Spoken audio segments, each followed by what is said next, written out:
What's up, Sunderland fans? Welcome back to Black Cats TV. We're here for another dismal match review. Leeds 2, Sunderland 1. We said there'd be 3 goals. It's worse the fact we led for so long. And then they get the draw, and we've already made defensive changes. Let's start with the positives. The first half, Isidor's goal. Beauty. What an individual solo effort that was. What did you think of that? Lovely ball down the line from Ballard. Isidore did really well, showed incredible strength and to turn Ampadu. And then not only that, didn't sort of go down when he could have done, and just fired it in. It was lovely for his 12th. I heard Sky say that's his 12th of the season for us. And at that point you thought, Jesus, we're doing all right here. You know, we've hit them on a bit of a sucker punch. Let's see if we can get another, because they'll have to come out and go for it. And it just didn't happen. We did. Well, I don't want to get too far ahead of ourselves, but we did what we've done for the rest of the season when we're leading games. We decide to sit back on a 1-goal lead, thinking that's enough. I don't think we sat back at first. We seemed to still be going for it. Isidore still making the runs and stuff like that. But I think the first half, yes, but second half, we didn't come out nearly the same side. And I don't want to say second half Sunderland again, but we really didn't come out the same side that went in. I thought we did. I thought we did, because as soon as the second half started, we went on the attack and we got a couple of shots off. And I thought, yes, that's how we start again. And it just died after that. It says something about Sunderland, because Leeds are still out celebrating. It's such a big result for them, that one as well. Because it's Sunderland, just because of it puts another team in the promotion race out of distance of them, really. Because what's that now? They're on 72, we're on 62, so they're 10 points ahead of us at this point, and we're in 4th. So they're pretty much done. If they beat Sheffield United next Monday, congratulations to them. Fair play. They've deserved it, really.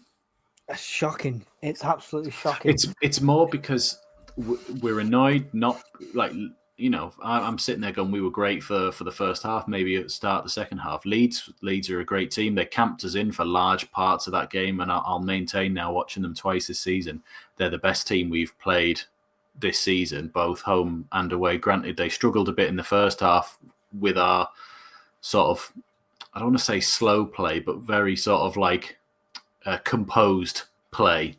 What happens to that composure? This is what I don't understand. We show we can do it. We control the pace of the game. We get a goal out of it. We come out the second half, and it's like we must be having the opposite of halftime speeches. We must have demoralizing people in the dressing room going, "You're shit, play shitter." It's just what's going on? I mean, I don't know. There was a bit where we were getting to like 75. I don't know when they quite scored their equaliser, but I was sitting there going, I don't feel they're going to score unless it's going to be like a set piece or something. Then literally from that set piece, he flicked it in, and I was like, oh, there you go. That's it. Like, they've got one that we're never going to go, right, lads, let's pick ourselves up and we'll come out. At that point, we were always going to go, right, just take the point and go, which is the wrong mentality to have when you're trying to push for the top 2. Some of the changes were weird. I mean, I genuinely put in the comments, I thought Semed would be a good one to bring on, sit in front of the defence and add an extra body in there. But he played him like an attacking midfielder and sort of went box to box with him. And then it was like, well, hang on, that's not where he's best, if he has a best at the moment, which we have yet to see in a Sunderland shirt. Not only that, he lost his man for the free kick. He was pushed, but I don't know if it's enough to be a foul or not. And for the winner, he sliced the ball straight back to them when he could have cleared it. It's yet another sort of thing. But I'm also going to say Patterson missed his punch from the Leeds player for their winner. I don't know if you've seen the replay from it. He literally is there to punch it away or get any sort of touch on it and doesn't. I mean, he'd done well throughout that game, Patterson. Honestly, I don't know what he's showing them in the training grounds. I don't see how Semed gets on that pitch before Alexic even. No. And to be honest, now I'm thinking back to a game that's completely no relevance to this game. But when we played at Kenilworth Road and played Luton, I thought Brown did a better defensive sort of experienced job. Yeah. Granted, he's just come back and Mundell's just come back, which is why we might not have seen them. But Brown's been back for over a week now, though, right? Was he on the bench in the previous game as well? I'm not sure if he was on the bench, but he's definitely been training longer than Mundell. Yeah, I thought he would have been the better one to sort of bring on, and just years of experience in the Championship, you'd have thought. But we've just chucked it away again. And like you said at the start, how many more points is this now? This is Plymouth away. This is Plymouth at home. This is Watford home and away. This is Sheffield United away. This is, I don't want to quite count Burnley away with the penalties, but you sit in Leeds now as well. There's other games as well where teams will have equalised against us at Millwall away, Coventry at home. Like the list is going on, and we joked earlier on in the season about that stat of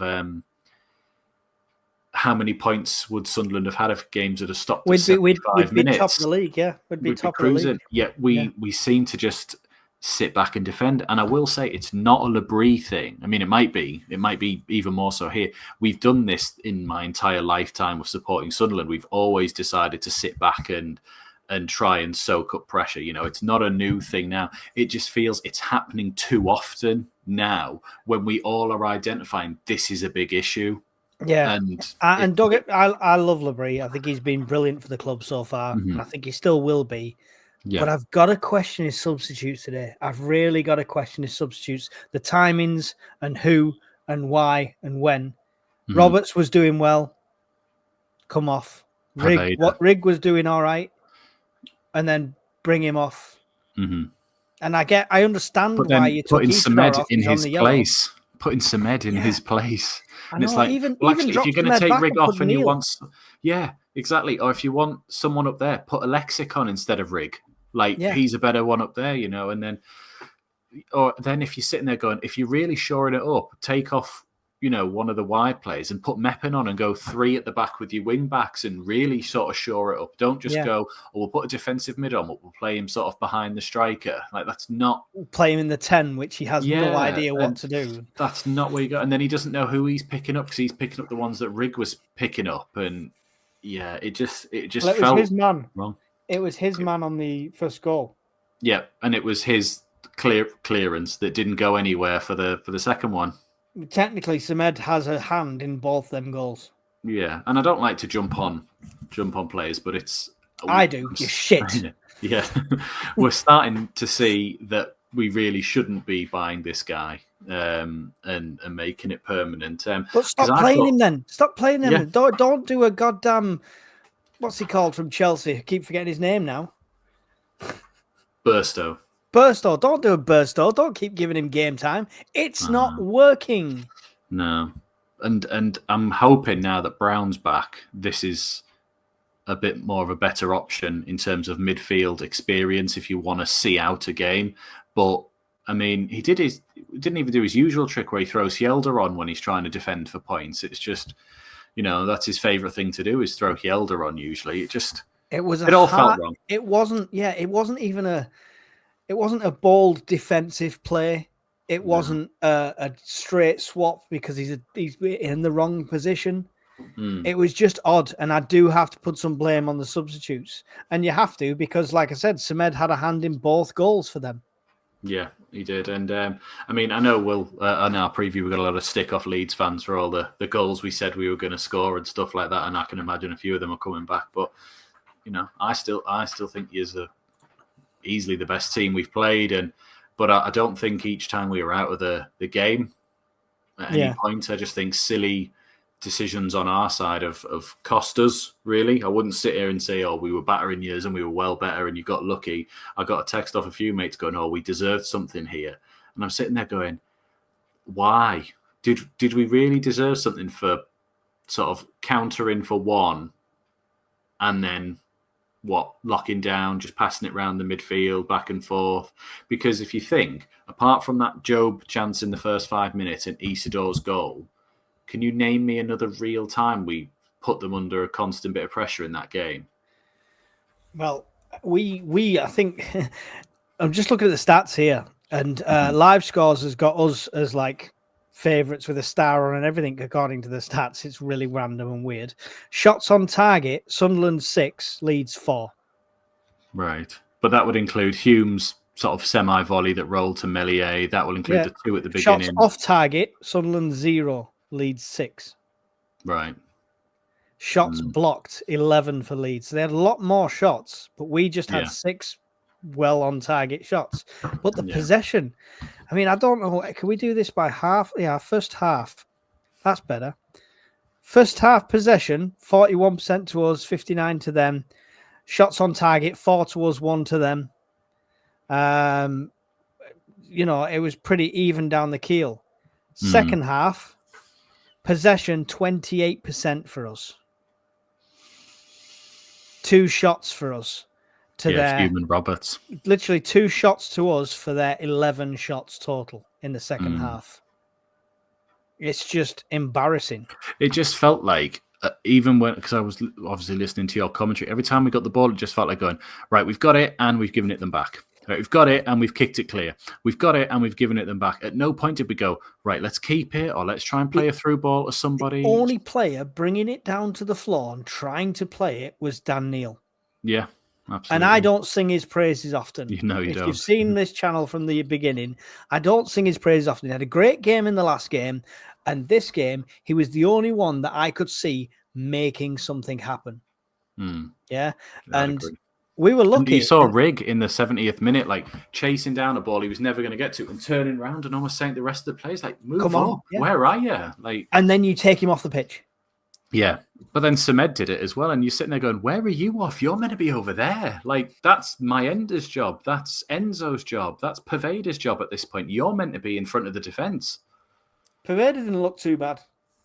He didn't really touch the ball that I noticed, I don't think. I think it's the best he's come on and done. He didn't, he didn't foul himself, but he did steal a really good ball, turn his man, and he would have been away if Junior hadn't literally wrapped him over. I'm not a massive fan, but he's clearly a very technical player, and if he faces the right direction, I'm sure he actually will be really good. I mean, we saw him in the game Luton or the other one that was at home, and Watford, and it just felt like every time he got it, he was turning around and running the other way, and it was like, well, where are you off? We're losing. And in this, I sort of went, okay, your head's the right way, but I wanted to see him further up and playing like balls in behind and going, chase it, stretch the game. Let's try and put them a bit further back. But I can't blame him.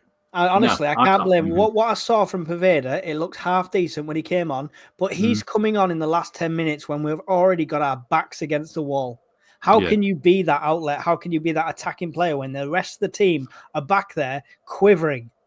And like you said, no one apart from Dan Neil was getting hold of the ball and trying to find somebody else. So every time the ball did come to a Sunderland player, it was just hoof, right, out we go. Right, everyone back in place. Let's wait for it to come back again.